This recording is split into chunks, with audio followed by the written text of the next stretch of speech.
এদেশে ভোট আসে, মিছিল হয়, মাইক বাজে, কিন্তু আব্দুল মালেকের জীবন কিছুই বদলায় না। সে আজও কষ্ট করে সংসার চালায়। গতবার ভোট দিছিলাম এই রাস্তাটা পাকা হওয়ার আশায়। আমাকে বাচ্চা কাচ্চারা এই পানি পাড়া দিয়ে যায়, আর নেতার পোলাপাইন হেলিকপ্টারে আহে, গাড়িতে আহে। ওরা কি আর আমাকে দুঃখ বুঝবো? ওরা আমাকে দুঃখ বুঝবো না। এই দেশের রাজনীতিবিদরা যে কি আসলে তা বলা বড় মুশকিল। বাবা, আজকে আমাদের ইউনিভার্সিটিতে গণতন্ত্র বিষয়ে আলোচনা করা হচ্ছে। হেট পেড়া তোর গণতন্ত্র! গত 17 বছরে 3বার ভোট দিলাম এই রাস্তাটা পাকা করার আশায়, একবারও হইলো না। নেতারা কি আমাকে দুঃখ বোঝে? অগর পোলাপাইন আয় হেলিকপ্টারে যায়, হেলিকপ্টার আর কাদাত পইরা মরে হইলে আঙ্গুর মতো সাধারণ জনগণের পোলাপাইন। আর ভোট দেওয়ার আগেই তো রাইতের বেলা ভোট শেষ। ওইলে ভোটটা হইলে গণতন্ত্র হারাও হারাও।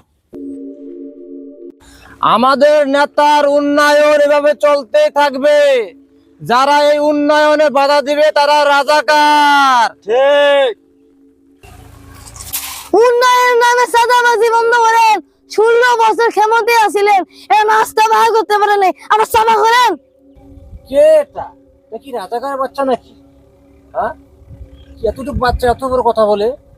কোথায় কোথায় রাজাকারের বাচ্চা বলবেন না। আপনাদের সাথে থাকলেই ভালো, আর না থাকলে রাজাকারের বাচ্চা। কিরে বাবু, এতটুকু বাচ্চা এত বড় কথা বললো? আমরা 17 বছর নির্বাচন করে রাস্তাঘাট কিছু করতে পারলাম না। ভাই, বাচ্চা তো ঠিক কথাই বলছে। এই 17 বছরে শুধুমাত্র এই রাস্তাটুকু করতে পারেন নাই, সামনে যে কাদা এক হাঁটু পানি, বাচ্চা কাচ্চা যাইতে পারে না। ওরা তো ঠিক কথাই বলছে।